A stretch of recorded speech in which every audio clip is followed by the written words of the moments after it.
Hello, so welcome back to the scenery farm. In this video I'm going to finish off these bones. I'm scribing out pieces of foam to go on this plywood frame. I'm just using a Sharpie to do that and a bandsaw to cut it out. And I need a whole lot more foam than what I had inside. So I just kind of laid all the foam that I had out, and I could stage it and see what pieces I had and what I had to work with. And this one, it's a corner piece, and it actually doesn't look unlike a cabriole leg. So, um, except for only two sides of it were profiled, so I didn't need to tape the pieces back on. I'm just working around giving some type of form in three dimensions that'll fit inside, in between each of those pieces. And I don't have to get it perfect. What I have to do is get it to the point that I can sculpt it, so give it some roundness. And I'm just working my way along all these pieces. You can see I started using a dust mask there because the foam bits were getting quite annoying. And even though they're all small little cuts, it was kind of a pain in the arse. Then I eventually realized that I needed to do something a little more substantive, so I got a little portable dust collector out with the bandsaw. My bandsaw is on um, a dolly, a tool dolly, so I can flip it up on the casters, move it around, and that way it can be out of the way. But I can also, because I often do kind of oddball stuff like this, I often do this, I need to move it around. Um, and at each of the ends of these pieces, I am scribing where I need to match up, and then I get to the point where I have enough of these done where I have to start fixing these in place. So pretty soon, you can see there's one starting to fall there on the rightmost bones, and oh, there it goes. A couple of them fell over, and instead of having to label each of these, I start moving on very soon with the next step, which is to PL these in place, and even when I try and put this back together at this point, I kind of get confused as to the parts. Oh, they go again. I thought it was the same video twice. I'm pretty sure it wasn't the same video. And so at this point, what I'm doing is, looks like I've erased the beginning part of this. I scribe this stuff and I start PLing it. And I was trying to shorten the video, which I'm sure we can all appreciate. Um, and I went through all of my stock of PL, the old stuff that's been kicking around for a few years. And you can see I just used whatever PL was there, the foam PL, the premium PL, all that kind of stuff. Even got a piece of blue foam in there. And yeah, I just work my way along, PL each one of these pieces in place and tape it as I go. And the tape acts like the clamp. Um, and yeah, I'm even getting bored watching this. So fast forwarding almost to the end here. I got these last few pieces to do, and there I go. Look, I'm so close. I'm so close. And I'm just using various offcut old painter's tape just to get this done. And here I am. I am done. And I'm starting to caulk where the styrofoam hits the plywood, just to fill in any of those gaps with an adhesive. Because when I sawzall this to shape it, I don't want it pulling off. I'm just about done all this, and then I let it wait overnight, and I come in the next day, and I just start shaping it. And I love sculpture. I love sculpting scenery. It's plain fun. And in this, the fastest, most efficient tool was just a sawzall blade, and I just put a nice aggressive um, wood blade on there, and yeah. I don't bother pulling off the tape, it just cuts itself off, and I mean, it gets kind of messy near the end with bits of styrofoam everywhere.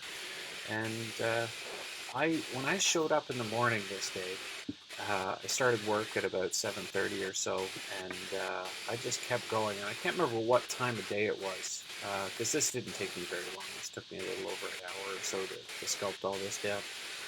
But it was like 2:15, 2:30. I just put my head down and I just went. I mean, it was so absorbing. It was just plain fun. Just just tons and tons of fun working away, sculpting, and my whole idea with this was to get to the point where it was fairly round, and then I'd move on with sanding it in place. The one thing I didn't show was you can see at the tips of some of these that I spray foamed some of the gaps. I just was concerned that the parging wouldn't work as to fill it in as much as I needed it to do, so I spray foamed just at the end of the evening, filled in a bunch of the holes, and as you do with spray foam, I just let it sit overnight or for a good long time until it cured, expanded the point, and yeah.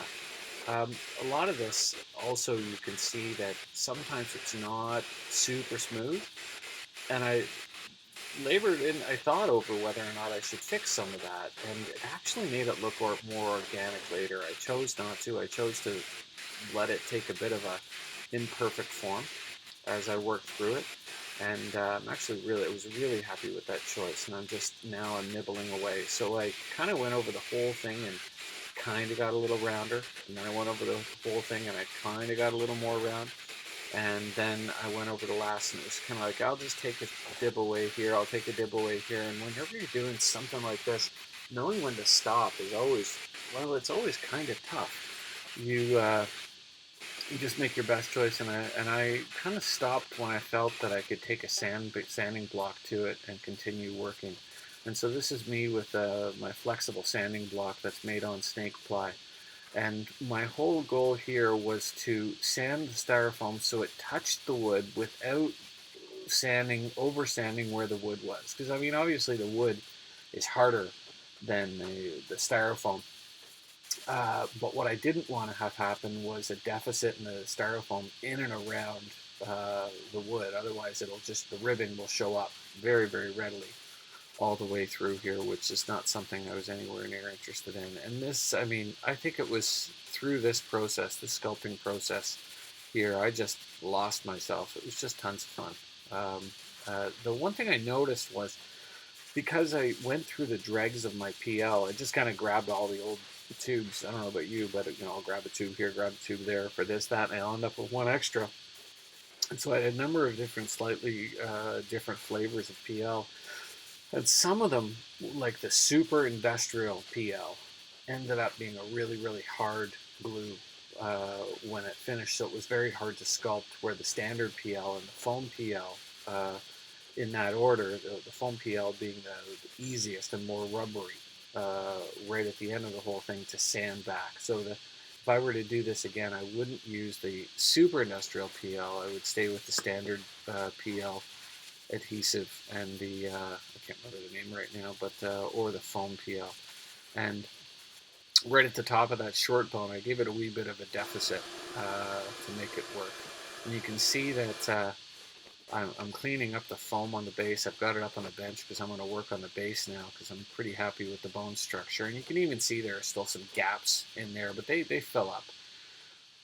Sandpaper it away, and all this is just minor cleanup, tiny little detail work that I didn't want to do on my knees. And here, the underside of this, I didn't want to. When I was putting it together, I just realized it'd be so annoying to fill all those gaps with foam that I took some canvas, fairly heavy amps canvas from Flat Construction.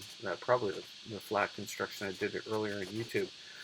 And I stapled it in strips. I stapled it laying flat, so I stapled down on it, and then when I lifted up, the staples were hidden, and then I did the exact same thing, and this is me just marking and ripping the fabric, the canvas, but lighter stuff would work, and I'm just stapling all this, and my whole goal here is to give myself a bit of a substrate on which to put the parge mixture. And the secret to this whole thing is the type of parging, and this is me and this is a fairly wet, light, thin coat I'm just starting on here. I'm experimenting with how it goes on.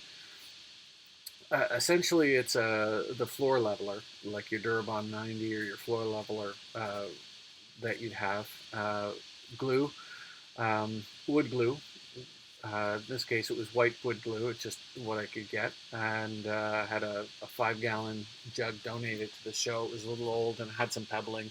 The glue had started to go a little bit in it, so I got that. This is a kid show done on the cheap, and just the water. And so the glue added to the parging gives it a little bit of flexibility, and or the floor leveler more appropriately. And as I get around here, it's starting to cure the floor leveler. And so when it goes on, and you'll be able to see on the edge of this, it starts looking a little smoother. It starts going on a little less like pancake batter and a little more like plaster. And I'm able to lay it on a little thicker. So as you're working, you have to mix only as much as you're going to use at any one time, because it will frankly harden to the point where you're going to have to chunk it out of the bucket and throw it away. So it's all depends on how fast you move. What I was doing there was I just had a bucket of water and I was running over things and I was just smoothing it the best I can. And this is me. I've got it back on the ground now, and I'm working away to get the rest of this all covered. And you can see that I'm doing my first coat. This is a little bit more. It's more like it was on the front, the end there, and it's actually leaving a bit of a layer. And the top of that broken off bone there, I'm just dabbing it a bunch of that to hold it, make it look a little nicer. And here's me working away, finishing this off.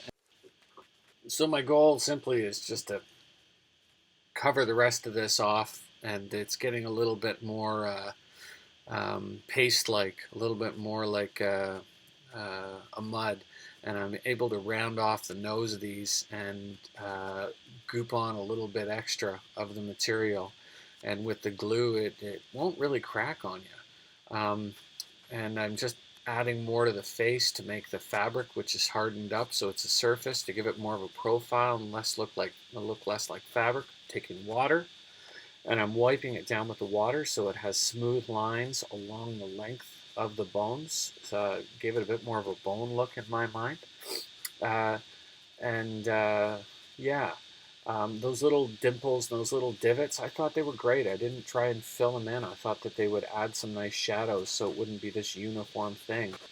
And this is me. I'm adding even more down on the bottom there to give it more thickness. And when we're done, I'm actually quite happy with the look of the whole thing. This is just a bit of a wider shot. I have the fire all filled. So there's the base. It's plenty strong. I'm starting to do another mixture there, and you can see the sandbag still on the end there. Essentially what I do is I add more and more mud there until the center of gravity of this thing is making it so it isn't tippy. I should have had the bones a little leaned over more, but had I done that, I guess the actors wouldn't have had anywhere to stand. So this is where it ended up. Thanks.